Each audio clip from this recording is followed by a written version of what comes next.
you out of my house when you turn 18. Well, my 18th birthday was only 1 month away, so those weren't good news. I asked him if there was some other way. I said, what if I instead study even harder for school? But my dad wasn't willing to make any compromises. You probably expect some kind of happy ending, and then I married Elsa despite my dad. But that wasn't the case. I was only 18, and I really didn't want to be kicked out of my dad's home. Also, Elsa and I were just teenagers. What were the odds of us two staying together for the rest of our lives? They were pretty low. And that's why I told Elsa I wanted to break up with her. Of course, she said, oh, it's because I'm too ugly. And she was crying again. But this time, I was so annoyed of her that I only said, no, it's because you are immature and insecure. Unfortunately, our breakup led to her having a small mental breakdown. She didn't come to school for 2 weeks, and then a month later, she sent me a picture with her and some random good-looking guy making out. It looked gross, and she wrote, I just wanted to let you know. Wow, I really hope she will fix her problems, because right now, she is behaving like a maniac. Hey, I'm Valerie from Portland. Please like and subscribe. I didn't know anything about my parents, except what the warden at the orphanage always told me. She said she found me on the doorstep one night with a note. This is our 12th daughter, and she's a weak little thing. Take good care of her, because we don't wanna. Growing up, I felt angry that my parents had abandoned me because I was weak. And so I decided I'd be the strongest girl ever. I loved running and swimming, and could easily beat the older girls. And I was scared of no one. This made me a natural leader at the orphanage. If anyone had a problem, they'd come to me, especially if it involved bullies. There was a reason everyone called me Miss President around here. Well, that's because I told them to, but I'd earned my title. Like once when I was 13, I was about to join the queue outside the bathroom for taking showers, when I saw this mean girl kicking others and pushing her way through. I ran forward and jumped on her. This is your last warning, you weasel. If I see you bullying anyone again, you'll wish you'd never been born. All the girls started cheering and chanting, Valerie! Valerie! Valerie! I looked up and stared at them, and they immediately switched to, Miss President! Miss President!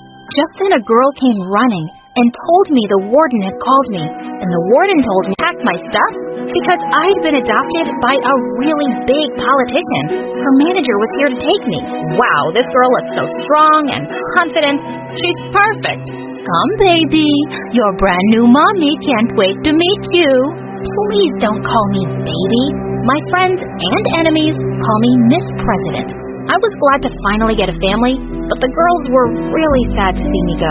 Then I saw the manager had come for me on a freaking helicopter. It soon landed in the grounds of a huge mansion.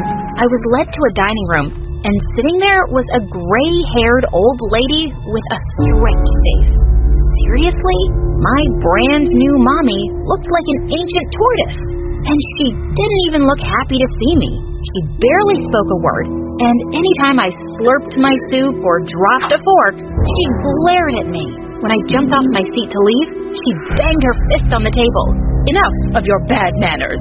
You can't just leave without asking to be excused. Okay. Excuse me. I'm going. Sit down. I'm not done eating yet. But I need to go. Why? Because I feel a fart coming. The old lady spat out her food. Weren't you raised by gorillas? That's such a disgusting word. So unladylike. Don't ever use it again. Next time, say the noise that comes from behind. I burst out laughing, but she was serious. Okay, a noise is about to come from behind. So if you don't want to hear it, I gotta go. And with that, I ran. This old woman was whack. As I was running down the hall, I suddenly bumped straight into someone. I looked up to see a lady with the sweetest face. You must be Valerie. Oh, I'm so happy you're here, darling. She pulled me into a hug, and it made me feel all warm inside. As she walked me to my room, she told me her name was Amelia, and the old lady was her mother. She's the one who adopted you, but I've always wanted a daughter too. You can call me Mom if you want to, whenever. I almost wanted to, but I needed to trust her a little more. My room was 5 times bigger than the shared one at the orphanage, and I squealed happily as I looked through the closets. Now this was a wardrobe fit for Miss President. Later that evening, I was asked to dress up and go downstairs to the old lady, and I was surprised to see her surrounded by reporters, and she was smiling at me. Ah, here she is, my lovely new granddaughter. God has blessed me with so much, and I wanted to pay it forward. That's why I've adopted Valerie. I hope this sets an example for everyone to open their hearts like I have. Then she started smothering my face with wet kisses. Ugh, so gross. Smothering my face with wet kisses. Ugh, so gross. It didn't take a genius to figure out that she was a fake. I didn't like her one bit, but thank God I had Amelia. I loved spending time with her, and soon enough, she got me enrolled in a fancy school. On the first day, I walked into the classroom to a rather shocking sight. Everyone was gathered by the window as a blonde girl was throwing out laptops. They all clapped each time one hit the ground. Whoa, what are you doing? They all turned around to stare at me. Destroying my MacBooks because Daddy said he'd buy me the latest one if the old ones don't work. Who are you, an investigative journalist? I'm the new girl, Valerie, but you can call me Miss President. She stared at me like I was crazy, then started laughing. I know why you look familiar.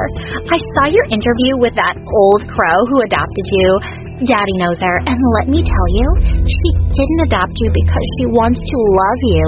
It's only to make her look good in front of people. That wasn't a shock, but it still hurt to hear her say it in front of everyone. Ugh, I know that. I only agreed because I get to live like a princess. Who cares about love? And of course I made her look good. I mean, look at me. You're really lucky you have a family because, trust me, no one would ever choose you from an orphanage. The girl looked livid, but the teacher walked in and everyone flew to their seats. I found out the mean girl's name was Julie, and she kept giving me nasty looks all day. Julie was one of the most popular girls, but it wasn't because she had any amazing qualities. She was just a big bully, and the other kids feared her. A few days later, she went to the cafeteria and climbed onto a table. Hey guys, great news! Your favorite gal Julie has modeled in her first campaign. Yay! So everyone come and get my autographs now. She sat down while her minions distributed her photographs, and everyone lined up to get them signed by her, except me. Valerie, I don't have all day. Why would I want your autograph? I'm not a fan. Oh, you poor orphan. I understand why you're jealous. I'm prettier, more popular, richer. You're not richer. Yeah, I Googled your family. Mine's definitely richer than yours. And suddenly, Julie lost it. She took out a thick bundle of her $100 bills from her bag and started tearing them up. Want to see how rich I am? I can just tear up money and not even care. Hey, don't do that. You could give it to someone poor. Just stop it, you brat. With that, I pounced on her. We ended up in a huge fight that landed us both in detention. But it was totally worth the slaps I'd given her. A few days later, we had a field trip by a lake, and suddenly we heard someone screaming. One of the girls was in the lake, struggling to stay afloat. Without a second thought, I jumped in and got her out of there safely in minutes. Oh my God, I slipped into the water, and I can't swim. You saved my life, Valerie. By the time we got back to school, the news had reached the principal, and she praised me. She even called fake grandma to tell her I'd be getting a medal for bravery. And when I got home, fake grandma hugged me like I was her favorite person. Oh, Valerie, how lucky that girl fell in the lake. Lucky that girl fell in the lake. You and I will do a lovely photo shoot once you get your medal and some interviews.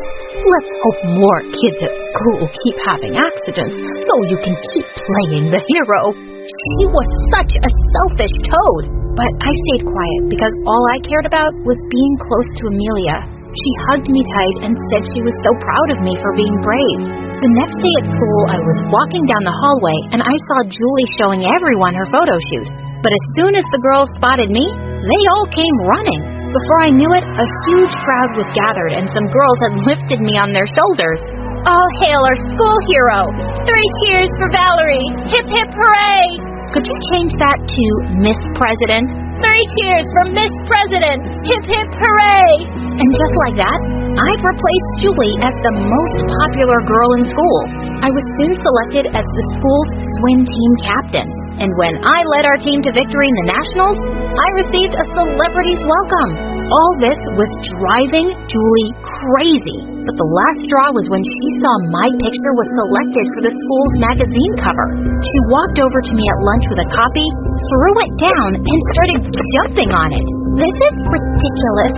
You, an orphan from nowhere, is the face of our school now? I'm a model! I didn't put my face on that magazine, Julie. The people have spoken. The people are morons. I don't know what they see in you, witch. She leapt forward to attack me, but suddenly the others held her back.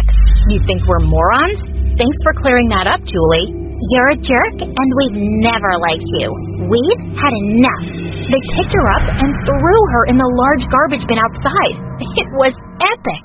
But when I got home, my mood quickly turned sour when I found fake grandma shouting at Amelia.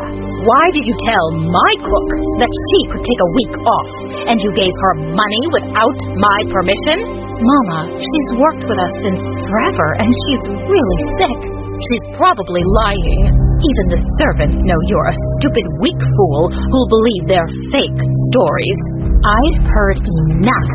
Stop shouting at Mom. Being kind isn't a weakness, and you're such a hypocrite. You pretend to be nice for the cameras, but you don't care about anyone. How dare you talk to me like this? Have you forgotten where you came from? I can send you packing this minute. But you won't, because you need me to win the elections. Yeah, I know your polls have gone up since I arrived. If you misbehave with Mom again, I'll stop doing all the shoots and interviews. You got me? Fake Grandma looked like she was about to explode, but she stormed off. Amelia sat down and I wiped her tears. I'm so sorry she treats you this way. Please don't cry. Oh, Valerie, that's not why I'm crying. I'm just so touched that you stood up for me. And you called me Mom. And I realized I finally had. I've wanted to since the first day. You are my mom, and I'm so lucky. A few weeks later, fake Grandma had planned a huge party for some important guests. I knew she just wanted to parade me around as her charity case, but I didn't care. I'd never been to a party, so I was looking forward to it. I managed to escape her for a while, and as I was eating in a corner, a boy approached me. Valerie, right? Been seeing your face all over the news lately, and I gotta say, it's a really pretty one. I was gonna tell him to buzz off when suddenly I spotted Julie and her dad among the guests, and she was glaring at me with murder in her eyes. Maybe she liked this boy, so I pulled him close and kissed him. When we broke apart, Julie had marched over to us. How dare you kiss my boyfriend? Your boyfriend? He didn't mention you when he was flirting with me, and he really enjoyed that kiss. You should kick his butt, Julie. I'm gonna kill you! And she jumped on me, but I was much stronger, and I had her pinned on the ground in seconds. Daddy! Help! Her dad completely lost it when he saw us. He started screaming at fake Grandma that he was pulling out all his money and support from her campaign. He stormed off with Julie, and the old woman grabbed my arm and dragged me to the other room. What have you done? Why must you always act like a savage from some jungle? If Julie's dad doesn't support me, I'm ruined. Go beg him for forgiveness. Fix this. I'm doing nothing of the sort. I have my pride. You'll do it, or you'll leave my house immediately. Then I'll leave your house immediately. And I'm going with Valerie. I'm not living here without her. You want to run after this filthy orphan? Fine. But you won't ever get a single penny from me, you hear? And don't you ever show your face here again. Don't worry, Mama. I won't. Enjoy your house and your money. Mom and I packed our bags and left for good. I'm so happy you came, Mom, but I'm sorry you're poor now because of me. Oh, Valerie, we aren't poor. I've been saving for years. We're not as rich as Mama, but we'll be very comfortable. I stared at her in shock. I don't understand. If you had money, why didn't you leave that awful place before? Sweetheart, she's bullied me since I was a kid. I was always afraid of her and could never stand up for myself. But you, Valerie, you just amaze me. You're the bravest person I've ever met. My life changed the day you came into it, and I'm stronger now because of you. I flung my arms around her, and I'm so much happier now because of you. I love you, Mom.